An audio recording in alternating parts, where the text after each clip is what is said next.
So I've been playing this new game, right? And I am absolutely shocked every single time I play it at just how good this thing is. I feel like I know games pretty well. I've heard of all of the bad ones. A game comes out, I pretty much know if it's good or bad. If you're an all-time story game, that's kind of like my bread and butter. It's like the story games. I feel like I know you, right? You're in my bingo book. I've seen your name in my ledger. And this game I heard like once, it's not that bad. Maybe try it out. And I tried it out, and holy crap, it's insane. That game is the Guardians of the Galaxy game. This game got a really bad reputation because it is made by Square Enix, and it came out right after the Avengers game, right? The Walmart 99-cent store brand Avengers game. So rightfully so, a lot of people were skeptical about this game. The first hour or so is very important for me for a game to get me hooked, right? I'm like Patrick sitting on the hooks. I gotta get hooked. And the first time I played this game, the first hour or so, I was like,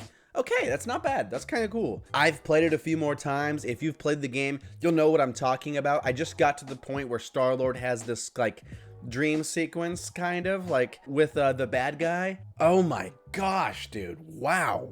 What an amazing, like legit amazing story narrative moment in a game in just general. Obviously, a game like this is going to have the uphill battle of dealing with the Guardians of the Galaxy films, because like, do you lean into those films? Do you lean away from them? Because sure, like something like Spider-Man, right? The Spider-Man games, sure, they have the Tom Holland, the Andrew Garfield, the movies, the Tobey Maguire things as a reference, but Spider-Man in general is just seen in media so much more. Batman is seen in media so much more. If you ask someone what is the definitive version of Batman or Spider-Man, they're going to give you a different answer every time. Guardians of the Galaxy, though, really, there's the movies. That's about it. Outside of the comics, obviously. I'm just talking about like extended media outside of the comics. Sure, they have the Telltale game, but no one's saying that's the definitive Guardians outside of the movies. Nobody's saying that. That's absurd. And I think this game does a really good job of balancing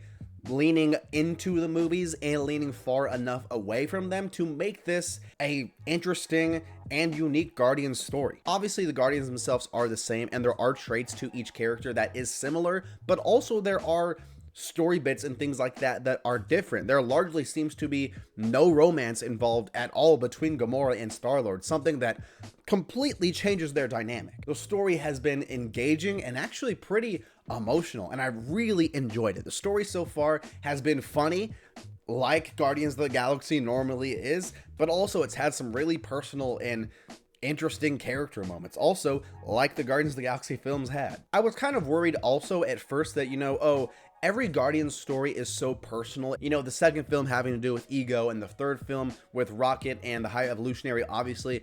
I was a little worried this story would struggle to get there because they didn't have that, but they absolutely have that. They take the story of Peter Quill and his mom, him getting kidnapped from Earth, and they make it really relevant to the actual story itself and some new characters, some new events that are happening. I really like it. I have two complaints with the game. No game's perfect. The gameplay's fine. The gameplay's not amazing. I heard some people say it's horrible. It's horrible. It's butts. I don't think that's true. It is fine. I do think they are still adding some mechanics that make it interesting, and I think this is a game that it's as fun as you make it. Sure, you can just fly around, pew, pew, pew, pew, pew, pew, pew, shooting as Star-Lord. That's pretty bad. If you use the elements, if you upgrade the Guardians and Star-Lord and you're using all of their abilities in tandem to find combos, it's going to get a lot better. Also, I would say the Guardians themselves yelling at each other, oh man, really between Peter and Rocket, oh man, you're the worst, oh man, you're the worst, well, freaking Star-Lord, oh freaking Rocket, we wouldn't be here if it wasn't for you, Rocket.